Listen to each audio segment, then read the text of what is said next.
Welcome to the New York State Sexual Harassment Prevention Training. My name is Roberta Reardon, and I am the New York State Labor Commissioner. In recent years, the topic of sexual harassment in the workplace has been brought into the national spotlight, bringing with it renewed awareness about the serious and unacceptable nature of these actions and the severe consequences that follow.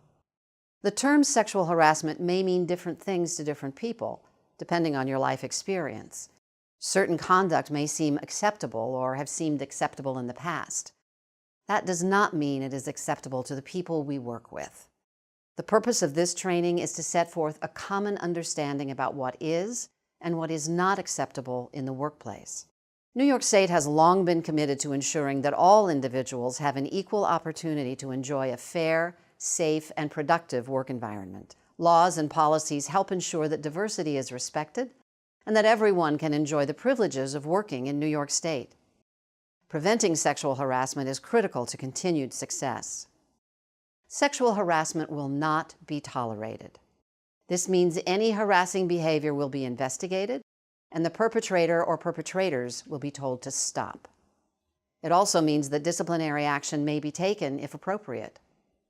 If the behavior is sufficiently serious, disciplinary action may include termination. Repeated behavior, especially after an employee has been told to stop, is particularly serious and will be dealt with accordingly. This interactive training will help you better understand what is considered sexual harassment. It will also show you how to report sexual harassment in your workplace, as well as your options for reporting workplace sexual harassment to external state and federal agencies that enforce anti-discrimination laws. These reports will be taken seriously and promptly investigated, with effective remedial action taken where appropriate. What is sexual harassment? Sexual harassment is a form of sex discrimination and is unlawful under federal, state, and, where applicable, local law. Sexual harassment includes harassment on the basis of sex, sexual orientation, self-identified or perceived sex, gender expression, gender identity, and the status of being transgender. Sexual harassment includes unwelcome conduct, which is either of a sexual nature or which is directed at an individual because of that individual's sex when 1. Such conduct has the purpose or effect of unreasonably interfering with an individual's work performance or creating intimidating, hostile, or offensive work environment, even if the reporting individual is not the intended target of the sexual harassment. 2. Such conduct is made either explicitly or implicitly a term or condition of employment. Or 3. Submission to or rejection of such conduct is used as the basis for employment decisions affecting an individual's employment. There are two main types of sexual harassment. Hostile environment.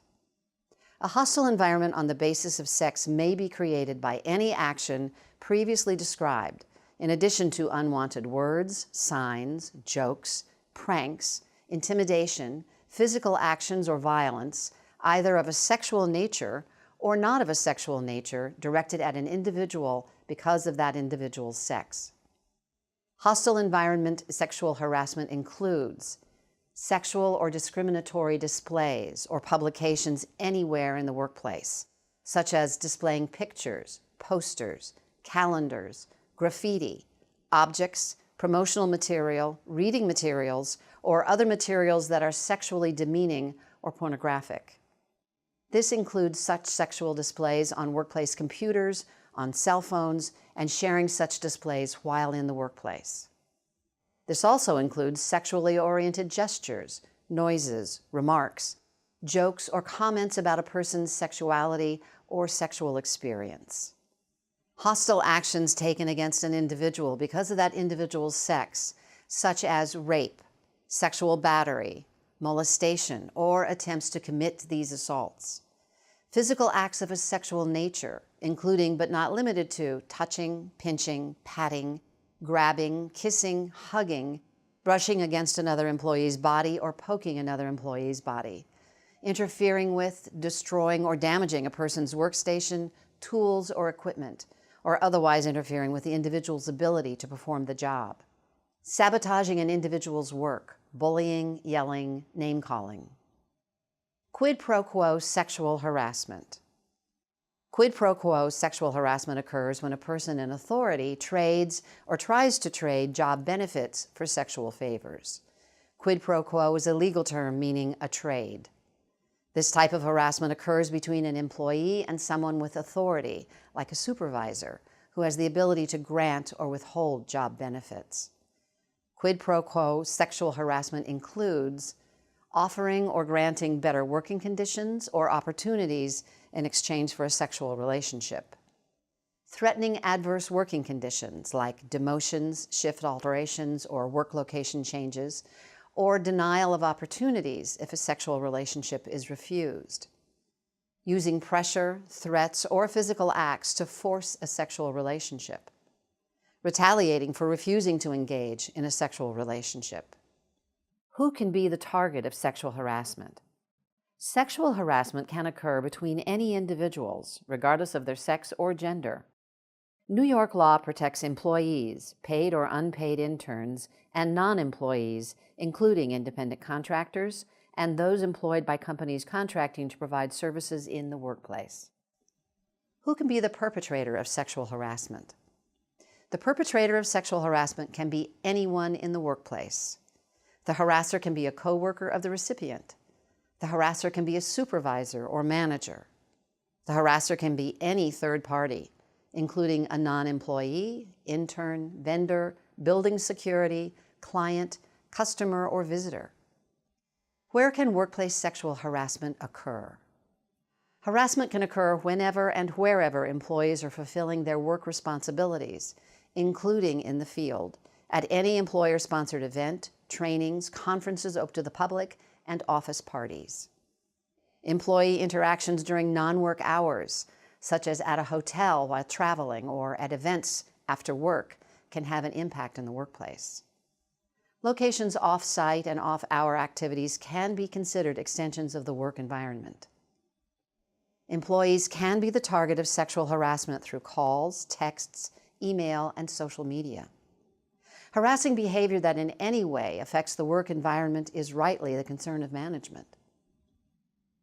Sex stereotyping occurs when conduct or personality traits are considered inappropriate simply because they may not conform to other people's ideas or perceptions about how individuals of either sex should act or look.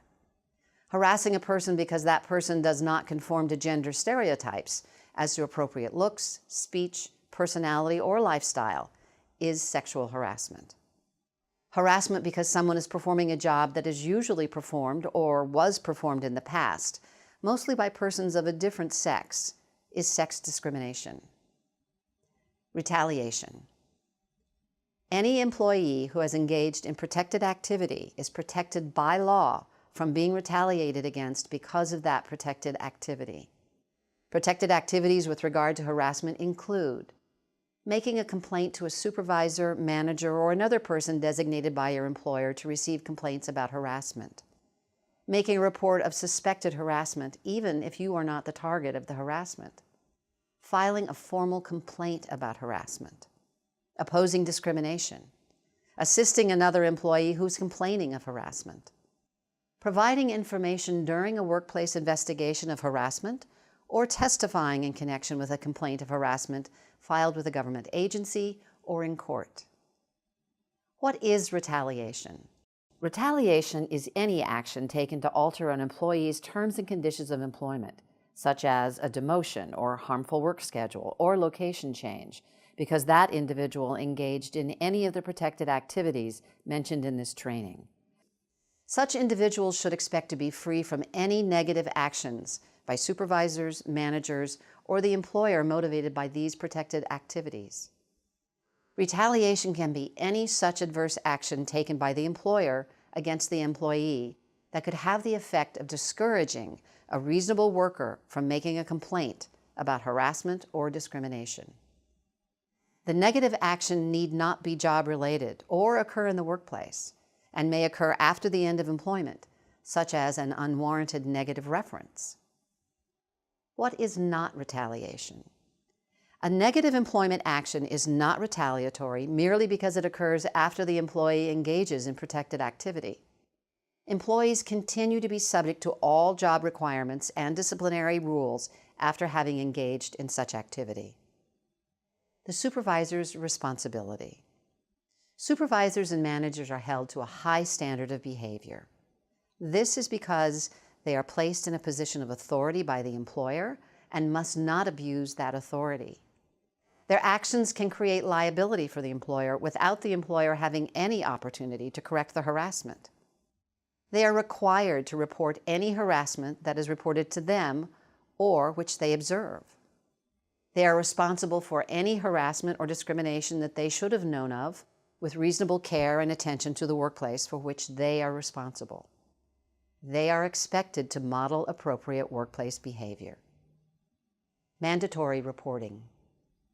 Supervisors must report any harassment that they observe or know of, even if no one is objecting to the harassment.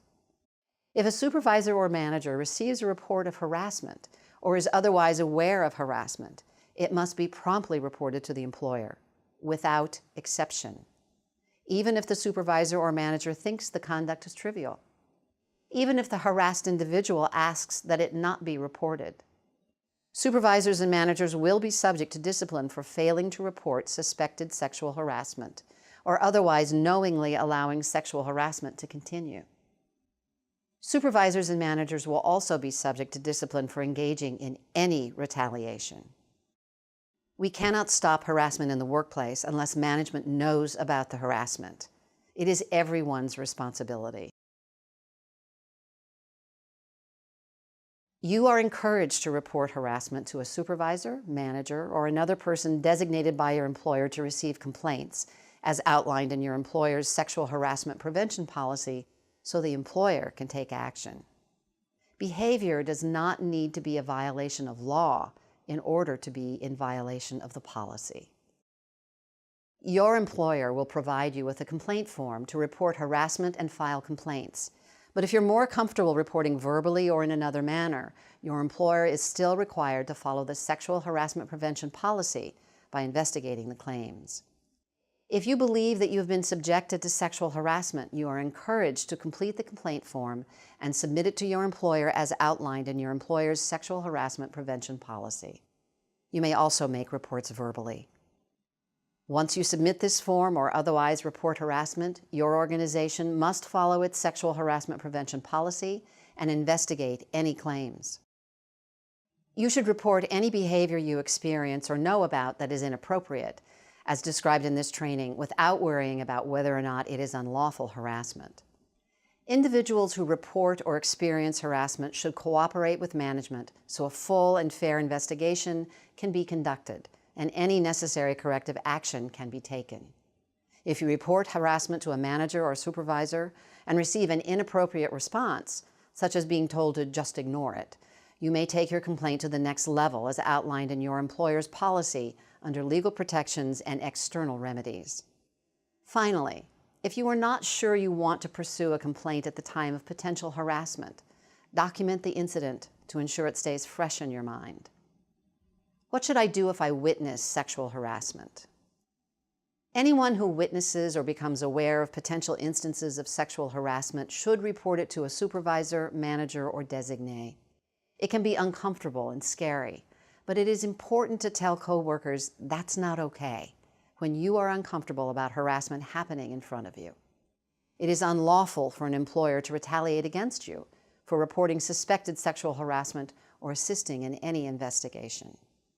Investigation and corrective action. Anyone who engages in sexual harassment or retaliation will be subject to remedial and/or disciplinary action up to and including termination. Your employer will investigate all reports of harassment, whether information was reported in verbal or written form.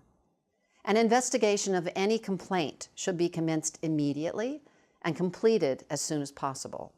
The investigation will be kept confidential to the extent possible. Any employee may be required to cooperate as needed in an investigation of suspected sexual harassment. It is illegal for employees who participate in any investigation to be retaliated against. Your employer also has a duty to take appropriate steps to ensure that harassment will not occur in the future. Your employer will conduct an immediate review of the allegations and take any interim actions as appropriate. Relevant documents, emails, or phone records will be requested, preserved, and obtained. Interviews will be conducted with parties involved and witnesses.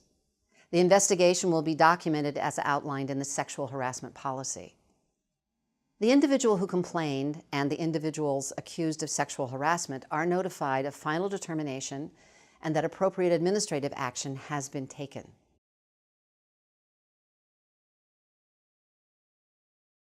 In addition to what we've already outlined, employees may also choose to pursue outside legal remedies. New York State Division of Human Rights, DHR. A complaint alleging violation of the human rights law may be filed either with DHR or in New York State Supreme Court. Complaints may be filed with DHR at any time within 1 year of the alleged sexual harassment. You do not need to have an attorney to file. If an individual did not file at DHR, they can sue directly in state court under the human rights law within 3 years of the alleged sexual harassment. An individual may not file with DHR if they have already filed a human rights law complaint in state court. For more information, visit www.dhr.ny.gov. United States Equal Employment Opportunity Commission, EEOC. An individual can file a complaint with the EEOC anytime within 300 days from the alleged sexual harassment. You do not need to have an attorney to file. A complaint must be filed with the EEOC before you can file in federal court. For more information, visit www.eeoc.gov. If an individual files an administrative complaint with DHR, DHR will automatically file the complaint with the EEOC to preserve the right to proceed in federal court. Local protections. Many localities enforce laws protecting individuals from sexual harassment and discrimination. You should contact the county, city, or town in which you live to find out if such a law exists. Harassment may constitute a crime if it involves things like physical touching, coerced physical confinement, or coerced sex acts. You should also contact the local police department. Other types of workplace harassment. Workplace harassment can be based on other things and is not just about gender or inappropriate sexual behavior in the workplace. Any harassment or discrimination based on a protected characteristic is prohibited in the workplace and may lead to disciplinary action against the perpetrator. Protected characteristics include age, race, creed, color, national origin, sexual orientation, military status, sex, disability, marital status, domestic violence victim status, gender identity, and criminal history. Much of the information presented in this training applies to all types of workplace harassment. After this training, all employees should understand what we have discussed, including how to recognize harassment as inappropriate workplace behavior, the nature of sexual harassment, that harassment because of any protected characteristic is prohibited, the reasons why workplace harassment is employment discrimination, that all harassment should be reported, that supervisors and managers have a special responsibility to report harassment. With this knowledge, all employees can achieve appropriate workplace behavior, avoid disciplinary action, know their rights, and feel secure that they are entitled to and can work in an atmosphere of respect for all people. Your employer will let you know where to find your complaint form. For additional information, visit ny.gov/programs/combating-sexual-harassment-workplace.